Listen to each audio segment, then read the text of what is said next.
Hey everyone, welcome back to Garnock Reviews. Today you join me in Daytona Beach, Florida, checking out this 1999 Eagle 40 Pilothouse Trawler. In mint condition, this one would probably command close to $200,000, but since there's a few minor projects to be carried out, this one's priced to sell at only $159,000. The Eagle 40 was built by Trans-Pacific Marine, and you probably know them best by the Transpac 49 Ketch. These were solid, ocean-capable sailing yachts, and that same build quality has been carried on into this one.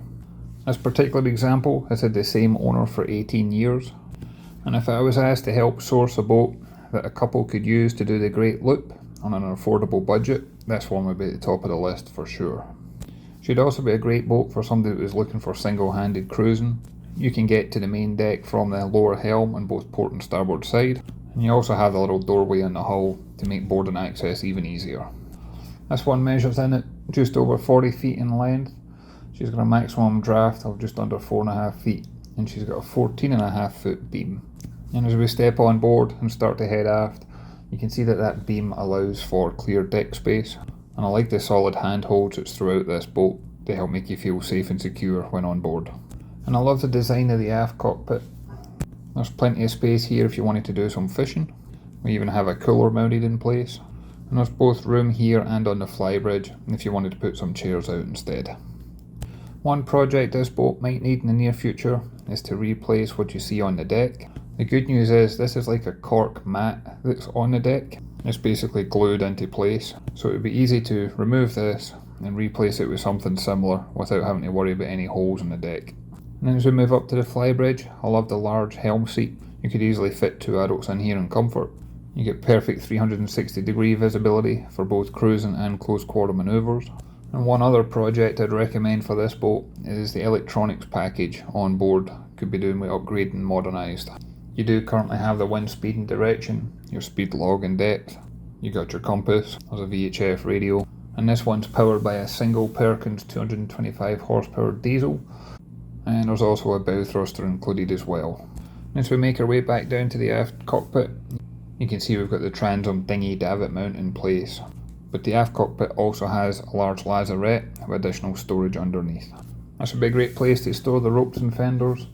You've also got access to the 8 kilowatt Northern Lights generator, and the owners also used this for storing basic engine spares, such as oil and coolant and things like that. And as we continue to move on, that wooden door you see on the coach roof, that leads into the saloon, but I'll show you the interior in a few moments. And from here, there's also access to a bathing platform on transom, and this does have the boarding ladder as well. And the fading you see with the green hull, I should be able to come back up with a good polish and detail. It's not always easy keeping on top of that with the Florida sun and heat, but I do like the finish that's on the woodwork throughout this boat. The varnish has got a nice gloss to it. And if you are using the bathing platform for swimming and diving, things like that, you'll like the fact that there's both hot and cold water in the transom shower. And then as we make our way forward and head towards the bow, again you get to see how clear the deck space is. I love that solid handhold that you have. I love how large and how many windows there are on board, and you'll see that for yourself in a second when we go inside, but there's a ton of natural light for this one. And again you can see the ease of boarding access on the starboard side, with more handholds in place as we head towards the raised bow. And on the bow itself, you'll see that we have a horizontal Lofrans windlass. And this one can be operated at the bow, but it can also be operated at both the Flybridge and the lower helm. There's a 45-pound CQR anchor, and it's got 240 feet of chain. But there's also a Fortress anchor, and it's got 30 feet of chain and 250 feet of nylon rod. And then as we make our way into the wheelhouse, I love the almost commercial fishing boat design of this one. It's a very solid and capable looking cruiser. And once inside the raised pilot house, you see the helms on the starboard side. To port, we've got great access for navigation charts, and this actually lifts up and there's additional storage underneath. You could keep different charts, essential paperwork, and anything you may need quick access to.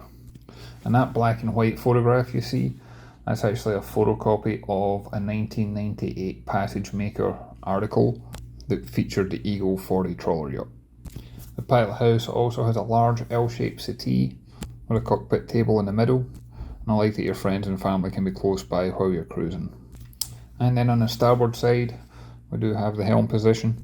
You see we've got the Morse engine controls, all the engine instrumentation, you've got the bow thruster control, and it does come with a Raytheon Nav 398 GPS, and next to that is the Raytheon Pathfinder SL70 radar.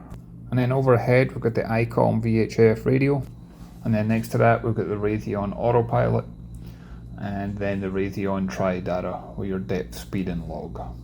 You then have the manual controls to the searchlight mounted on the coach roof, and again you can see the benefit of those large windows at the helm.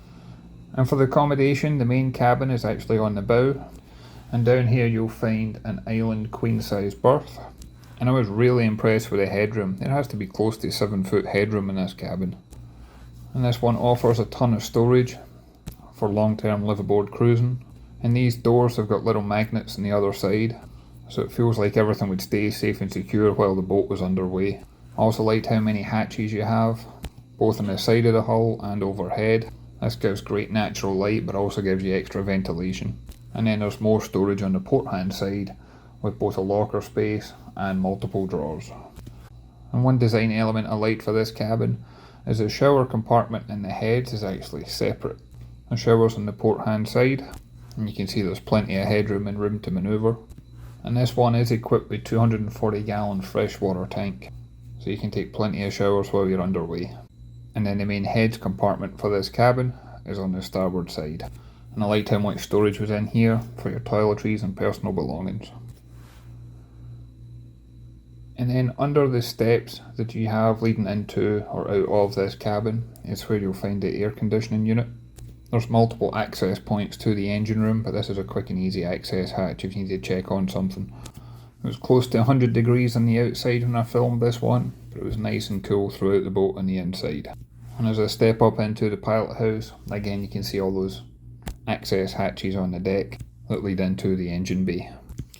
And one design element I wasn't expecting on a boat of this size is on the starboard side is the day head, but with that L-shaped settee doubling up as a watch berth and the day head right next to the helm, you can tell this boat's got passage making design from the get-go. Now as we take a few steps down, this takes you down to the saloon and the galley. Again, I thought this was designed and equipped for long-term cruising and liveaboard use. The first thing that stands out is the fact that you've got the full-size fridge freezer, and then the galley's got everything you could possibly need for preparing your favourite meals on board. You've got a 4-burner stainless steel propane stove and oven. This was replaced just about 2 years ago. You also have a microwave oven, plenty of storage space, plenty of countertop space, double sink, and there's even storage on the deck that's part of the bilges, but you could put canned good or storage containers, things like that down there too. As we head aft again, it takes you to the saloon.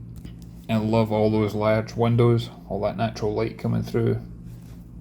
I love the colour scheme for helping make it feel comfortable, bright and airy as well. All the windows you see do actually open for more fresh air, and that's the door that led to the aft cockpit that I showed you earlier. And I like that on the starboard side, that recliner has also got like a little desk to it. I could picture myself there with a laptop while underway. And then that storage cabinet you see underneath the television, that's actually designed to hold a washer dryer. It's the right size for it and it's got the plumbing for it. But the current owners have used it for additional storage instead. And then finally I'll show you the engine compartment. I'm accessing it through the steps between the Pilothouse and the saloon, but there's multiple access points to this engine room. Down here you'll find we've got 400 gallons in the fuel tank. She's a single Perkins 225 horse diesel. Should give you a cruising speed of around 8-9 knots and a maximum speed probably around 11. And I read one article while I was preparing for this video that commented on it having a 1300 mile range. I was impressed with how clean the engine was and how dry the bilges were in here. The owners have serviced and maintained this engine on a regular basis. I'd like to thank Joe at Daytona Yacht Sales for allowing me the opportunity to come on board and share this video with you. I'd love to hear your thoughts and comments down below. I'll include the broker Joe's contact details in the description. And as always, I look forward to catching you on the next one. Thanks everyone.